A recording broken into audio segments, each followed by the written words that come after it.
যেখানে রিশাদ সেখানে ফাইনাল, এটা নিছক কাকতালীয় নয়। রিশাদ হোসেনের ফ্র্যাঞ্চাইজি টুর্নামেন্ট ক্যারিয়ার ঘেটে এমনই এক অদ্ভুত এবং রোমাঞ্চকর মিল খুঁজে পাওয়া গেছে। পরিসংখ্যানে দেখা গেছে রিশাদ হোসেন যে দলের জার্সি গায়ে মাঠে নেমেছেন সেই দলই পৌঁছে গেছে ফাইনালে। কখনো তার দল হয়েছে রানার্স আপ, কখনো চ্যাম্পিয়ন। বোলিং হোক বা ব্যাটিং, খেলার কঠিন মুহূর্তে রিশাদ হাজির হন আর দল ছুটে চলে শিরোপার দিকে। শুধু পারফরমেন্সের জন্য নয়, 22 বছর বয়সী এই তরুণ বাংলাদেশি ক্রিকেটারের উপস্থিতি যেন হয়ে ওঠে দলের জন্য সৌভাগ্যের প্রতীক। 2024 বিপিএল থেকেই শুরু করা যাক। সেবার বিপিএলের 10ম আসরে রিশাদ হোসেন খেলেন কুমিল্লা ভিক্টোরিয়ান্সের হয়ে। খুব বেশি ম্যাচ খেলার সুযোগ পাননি, তবে যেটুকু পেয়েছেন তাতে নিজের ভেলকি দেখিয়েছেন এই লেগ স্পিনার। 3 ম্যাচে নিয়েছেন 6 উইকেট। সংখ্যাটা শুনতে কম মনে হলেও ওই কয়েক ম্যাচে বিপক্ষের ব্যাটিং লাইন আপে দারুণ চাপ তৈরি করেছিলেন তিনি। যদিও শিরোপা জেতা হয়নি, কিন্তু ফাইনাল খেলার পথ তৈরি হয়েছিল রিশাদের হাত ধরেই, আর দল হয়েছিল রানার্স আপ। একই বছর নভেম্বরে ওয়েস্ট ইন্ডিজের গায়ানায় গ্লোবাল সুপার লিগের প্রথম আসর অনুষ্ঠিত হয়। সেবার বাংলাদেশ থেকে অংশগ্রহণ করে রংপুর রাইডার্স। সেবার রংপুর রাইডার্সের হয়ে 5টি ম্যাচে অংশগ্রহণ করেন রিশাদ। বোলিং গড় 24 এবং ইকোনমি রেট ছিল 5.75। ব্যাট হাতে নামার সুযোগ পেয়েছেন 3টি ইনিংসে, করেছেন সর্বমোট 24 রান, সর্বোচ্চ অপরাজিত 11 রান।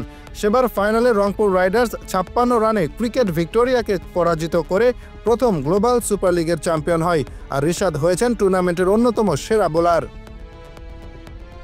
একই বছরের শেষ দিকে সাকিব আল হাসানের পর দ্বিতীয় বাংলাদেশি হিসেবে বিগ ব্যাশ লিগে ডাক পান রিশাদ হোসেন।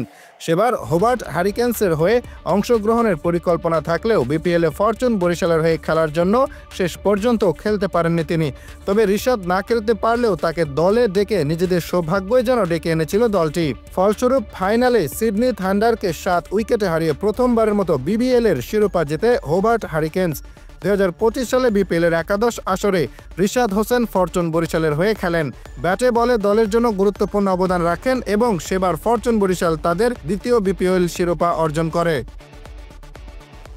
ফ্র্যাঞ্চাইজি টুর্নামেন্টের দারুণ পারফরমেন্সের জায়গা করে নেন পিএসএল এর এবারের আসরে তরুণ এই লেগ স্পিনারকে দলে ফিরিয়েছে লাহোর কালান্দার্স, আর এতেই যেন সৌভাগ্যের দুয়ার খুলে গেছে দলটির।